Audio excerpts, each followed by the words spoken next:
Hello, ladies and gentlemen. Welcome to 60 Seconds, where I give you all the news you need to know in 60 seconds. I'm your host, Stern, and since Halloween's approaching, we decided to spook up the set a little bit. But back to the news. For this week's edition, we'll be discussing world news.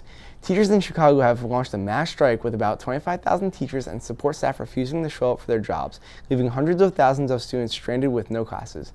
Not only are teachers demanding better pay, but they're also pushing for more affordable living in the city for teachers and students. It seems that the negotiations are at a stalemate, with city officials claiming that the teachers' demands are too expensive and too steep to be fully indulged. The strikes in Chicago are following a national trend of teacher protests, with teachers in California, Arizona, West Virginia, Kentucky, and Oklahoma organizing their own protests. There have been a lot of buzz around the world after the President of the United States declared that he was pulling troops out of Syria.